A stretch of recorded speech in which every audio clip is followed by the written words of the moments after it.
Hello, everyone, and welcome back to another episode of Mindful Chats. I'm Lucy, and joining me today is Michael, a wellness coach and expert in mental health. Hi, Michael. Hi, Lucy. Thanks for having me. I'm really excited to talk about overthinking, a topic that impacts so many of us. Absolutely, Michael. Overthinking is something I've personally struggled with, and I'm sure many of our listeners have too. So today, we're diving into why it happens, how it affects us, and most importantly, practical steps to quiet our minds and find peace.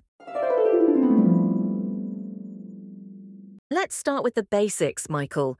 What exactly is overthinking, and why do so many people struggle with it?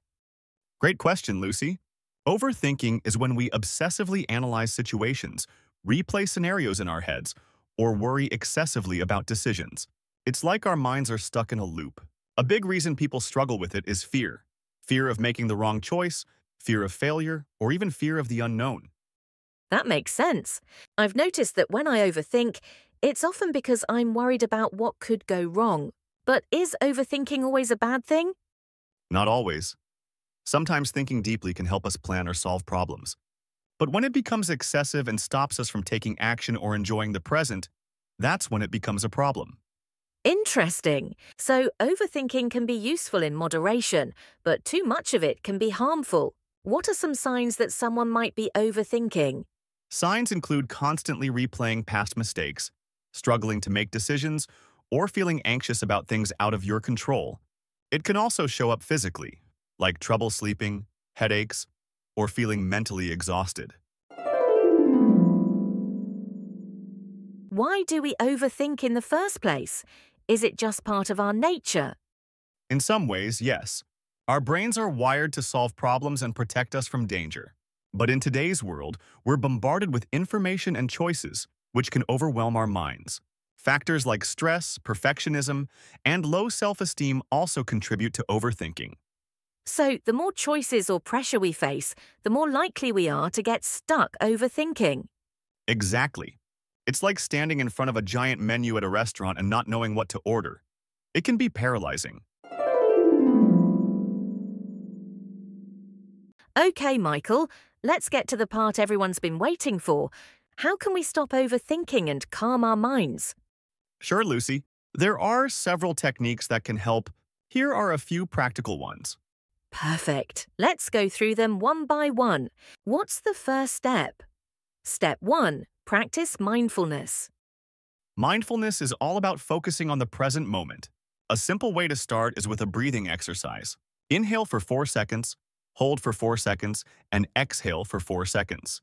Repeat this a few times, and you'll notice your mind starting to calm down. I love that. It's so simple but effective. What's next? Step 2. Write it down.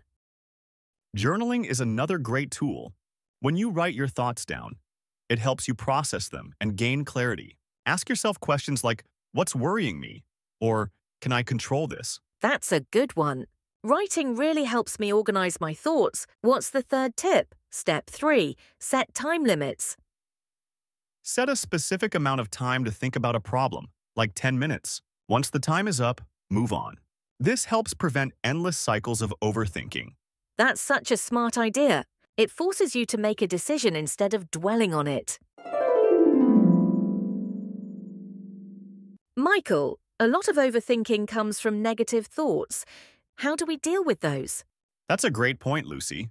When negative thoughts pop up, challenge them. Ask yourself, is this thought realistic? Or what's the worst that could happen? Often, you'll realize that your fears aren't as big as they seem. That's true. Sometimes, just saying those fears out loud makes them feel less overwhelming. Exactly. And if you're stuck, talk to someone, a friend, family member, or therapist. Sharing your thoughts can give you a fresh perspective. One last question, Michael. How can we stop overthinking and just enjoy the moment? Great question. Practice gratitude. Think of 3 things you're thankful for each day. It shifts your focus from worries to positives. Also, engage in activities that ground you, like walking, yoga, or even cooking. These keep your mind focused on the present. Gratitude is such a powerful practice. I'll definitely try that.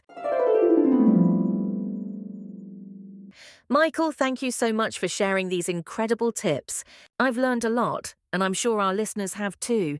Thank you for having me, Lucy.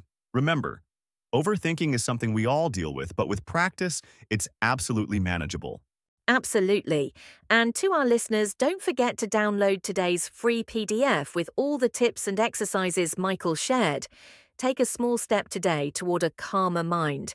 Until next time, take care and stay mindful. Goodbye.